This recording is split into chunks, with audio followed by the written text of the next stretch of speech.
Well, I want to introduce you to our guests for the second part of Centre Stage tonight. We're hoping to have some fun. Saurav Ganguly is joining us, former India captain, big football fan. Also with us, Ashley Westwood. He's a former English footballer, head coach of the Bengaluru Football Club of India in the Indian I-League. We've got Boria Majumdar, sports editor. Also with us, Shivani Gupta, and she's looking very carefully at the odds. And Shivani, I want to begin with you explaining to our viewers where the money men are putting their money this time. Well, it's not a surprise, Rahul, that the odds are most favourable to the host country, Brazil. Many of our experts as well, plus there's a consensus all around the world that Brazil have perhaps one of the best chances to take their 6th World Cup title. 5-2 are the odds that the host country is getting. They have the squad, they have the crowds, they have the coach to do it all in this tournament. Next up, their fiercest rivals, Argentina. Really, many people are saying Argentina versus Brazil in the final. Well, Brazilians don't want that. Argentina 4-1. Germany 5-1 next. But look at the odds for Spain. Spain, the country going for the unprecedented record quadruple in world football. They won 2 Euros and a World Cup, going for the 4th big title in a row, never done before. But their odds are only 13-2. Is it because of an aging side? Well, maybe. Italy, one of my personal favourites, only 20-1. Well, Italy always have the tendency to surprise people at World Cups. They're a side that is always underrated but gets going. Let's take a look at France, Uruguay and Portugal, 25-1. Despite the fact that they have big stars in their lineup, Wayne Rooney, Daniel Sturridge, legends like Gerrard and Lampard leading England, but the odds only 30-1, Rahul. You know, the headlines today, Sports Desk always puts its money on England and always ends up losing all the money. I want to hear from all our guests, starting with Saurav Ganguly. You've got about a minute to explain who do you think Dada is going to win and why? It's too early to say. I'll be quick and short. It's too early to say who's going to win and why, because it's a big tournament and the teams are very on the same pedestal. There's no Diego Maradona as it was in 1986 who could single-handedly win a World Cup. The quality of players are pretty similar, some slightly ahead, some slightly behind, but my heart wants Brazil to win. So that's where I am at the present moment, but it's very hard for me to predict, but as I said, my heart wants Brazil to win. You know, everyone's heart always seems to want Brazil to win, especially in India, but Brazil for the last couple of World Cups hasn't won, and that's a big problem. The pressure this time would be that much more intense. Boria, on the home side, to go out and deliver. Who do you think, on the basis of form, fitness, is best placed to win at this time and why? You know, it's very difficult, as Saurav said, to predict who will win. But the fact is, you know, if you really want anyone to win, why Brazil? Because in 1950, the last time they hosted the tournament, 173,000 people crammed into the Maracanã Stadium. Unofficially 204,000, the highest ever. And then the country went into national mourning. You know, when Obdulio Varela, the Uruguayan captain, was about to be presented the trophy, there was nobody there to actually give him the cup, because nobody could believe that Brazil had lost it. And if you ask the goalkeeper, who's survivor of that competition, he says for 64 years he's been in prison. You know, as a historian, I'm wearing my historian's hat, and I think that ghost needs to be exorcised. If any team needs redemption, and after all the problems in the build-up, it's passion versus reality, Rahul. If Brazil loses, the World Cup is a flop show. None of us want that to happen. So I, as an academic football fan, passionate sports lover, would want Brazil to win. Okay, we've got 2 people on our show tonight rooting for Brazil. Ashley Westwood, which side are you on and why? Who do you think will win?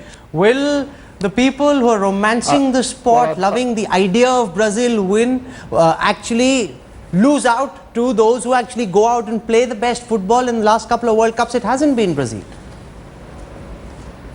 Yeah, I mean, I'd love to say England are going to go and win it. Obviously, being from England, I'd love to say a European side is going to go and win it. But you know, if you look at 4 times in South America and 4 times it's won by a South American side, then you know it's going to be really tough for anybody outside of Europe. You know, you've looked at France and they had a fantastic victory the night they won 8-0 against Jamaica. They've got a lot of firepower in their side.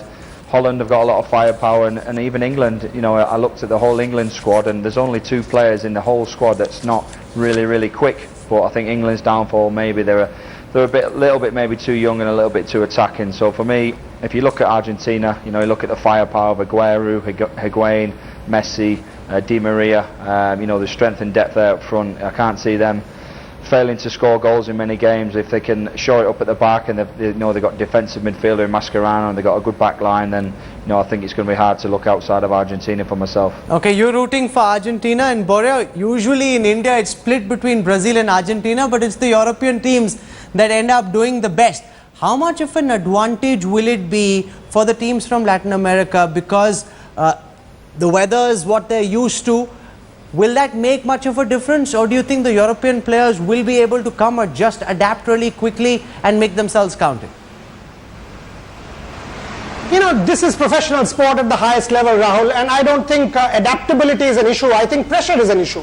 I mean, for example, someone like a Neymar, who's being touted as the next big thing in world football, Saurav Ganguly's favorite.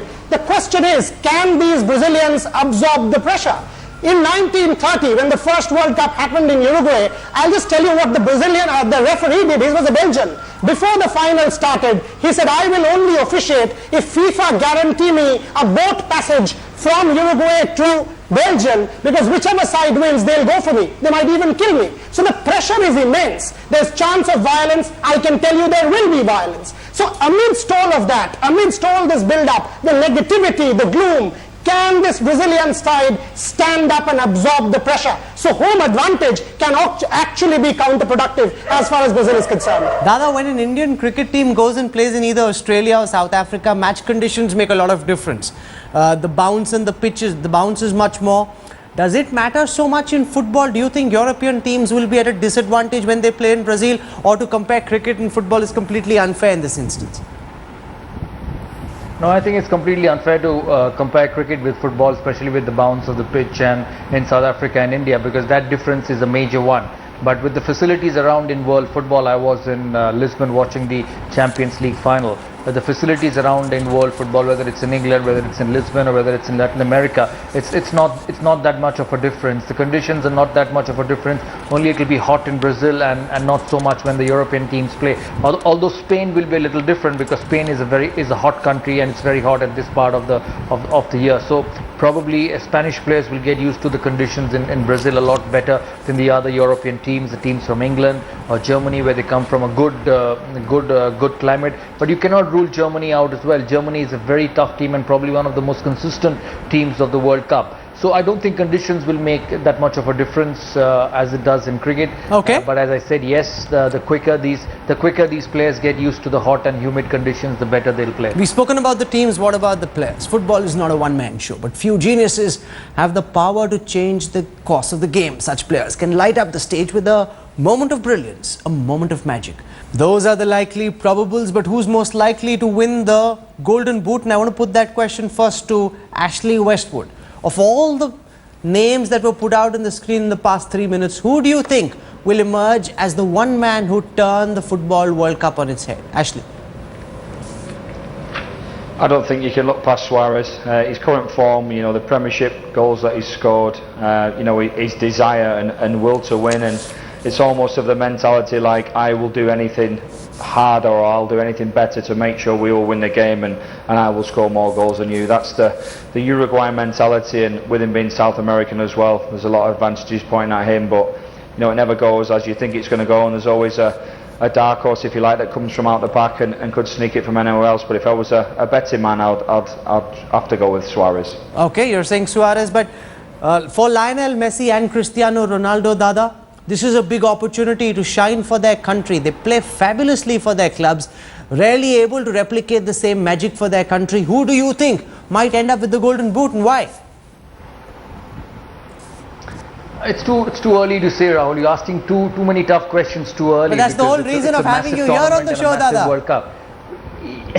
Yeah, Cristiano Ronaldo had a fabulous Champions League. He scored 17 goals in the Champions League to win Real Madrid that tournament, and I think that's a monumental effort. So he will definitely be one of the contenders, depend how far Portugal goes.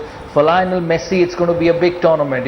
He gets compared with the great Diego Maradona all the time, but Maradona won the '86 World Cup for Argentina single-handedly. So it's time for him to stand up and do something for his country in the big stage. So he could be one of the contenders for the Golden Boot. There is Suarez, as Ashley said, he's the golden boy of Uruguay football, and he's terrific. He's brilliant.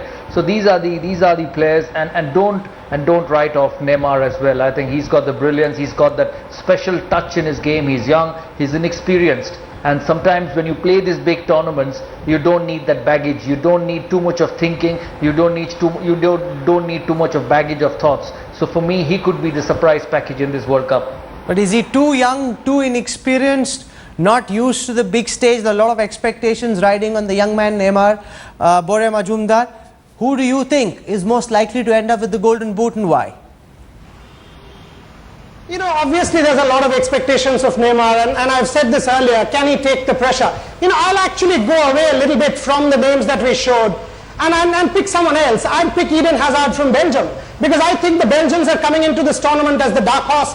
They actually have an incredible side. Mark Wilmot's terrific coach, you know, Eden Hazard, Vincent Kompany. If any team can actually make the semi-finals from nowhere, it's the Belgians. And if anyone, without that pressure, can make this World Cup stage his own, why not Hazard? You know, he's taken the world by storm in the league football stage. He can do it in Brazil. I think this Belgian side has the potential to surprise many. 2010, Diego Forlan came from nowhere to take the world stage by surprise and make it his own. Who knows what happens this time? But I will pick Eden Hazard because he doesn't have the pressure that Neymar has. With the World Cup just a few hours away, hosts Brazil have drowned into their national colour, yellow and green. The streets are flooded with jerseys and football merchandise. Brazil is all geared up to welcome the whole world, even though the build-up has been very chaotic, from cost overruns to stadia not being ready on time to riots to protests. It seemed for people in India a lot like what happened in the build-up to the Commonwealth Games. But now Brazil is willing to welcome everyone to the samba music.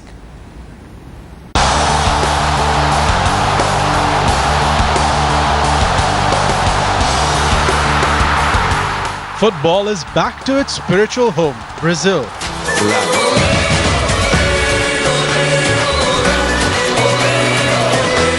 The whole country is singing to the tune of the FIFA World Cup.